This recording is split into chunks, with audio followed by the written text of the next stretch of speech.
The shooting gallery game is Resident Evil 4. When looking at the series as a whole, it might feel pretty out of place.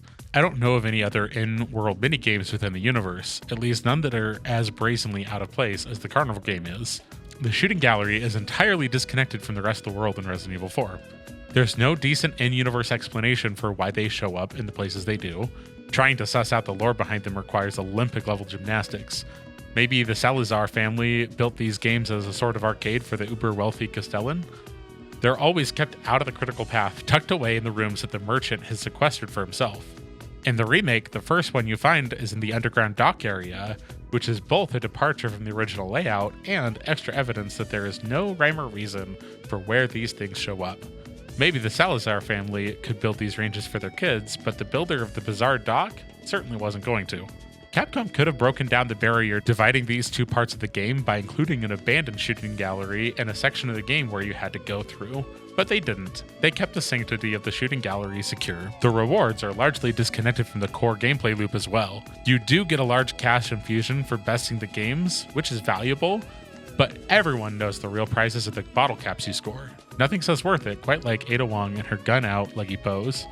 Of course, the 2023 remake does give you mechanical bonuses for these trophies.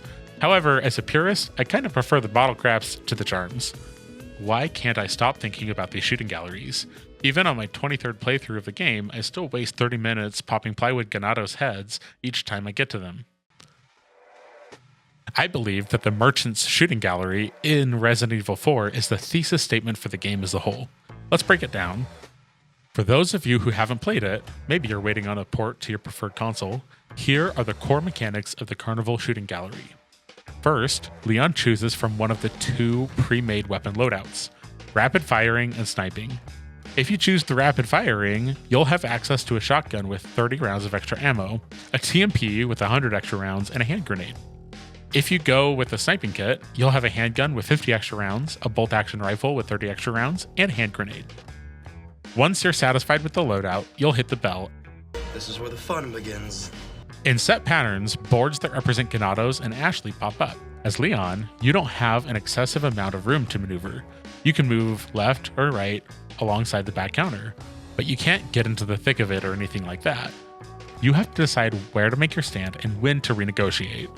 Oftentimes, you won't have enough ammo to take everyone out with single rounds. While you do get set reload opportunities, you'll also try to carve out windows to reload and try to use piercing shots in the sniping package and the spread of the shotgun to take out multiple enemies with a single shot.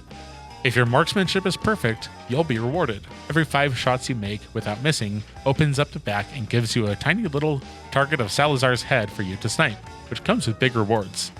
And of course, don't forget about Ashley. Who could forget about Ashley? Help! Leon! Help!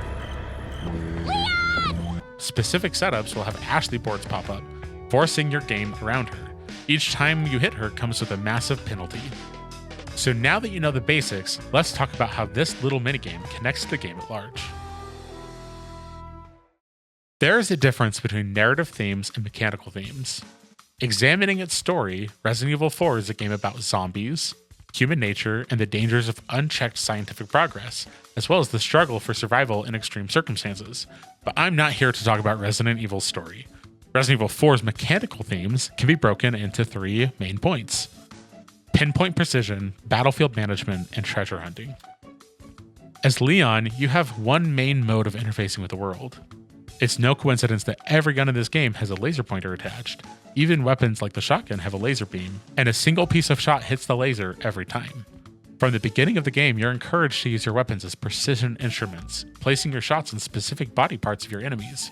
Rather than simply aiming for the head each time, you can kneecap Ganados to stop them in their tracks and queue up a powerful melee attack, or snipe an oncoming pickaxe out of the sky before it smacks you in the face. Even sequences outside of combat require expert marksmanship. To rescue Ashley from this oddly specific and convenient trap, you must place each round on one of their straights holding this blonde hostage. Miss, and you'll execute the very target you're sworn to protect. No.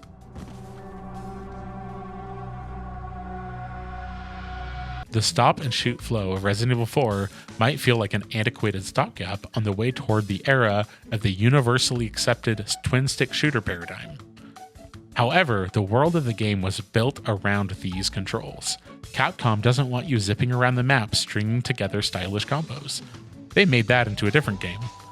Instead, they want you to take a quick evaluation of your enemies and make a snap decision on where to place yourself to make your stand.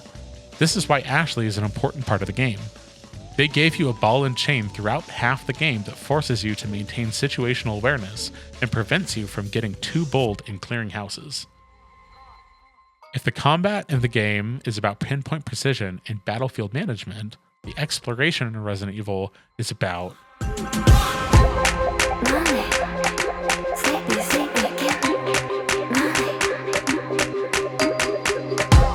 from the piles of pesetas that pop out of the corpse pinatas of your fallen enemies, to the puzzle-like gems, crowns, and random trinkets that you loot in the villages, castles, and camps, Leon is nothing short of a treasure-obsessed mercenary.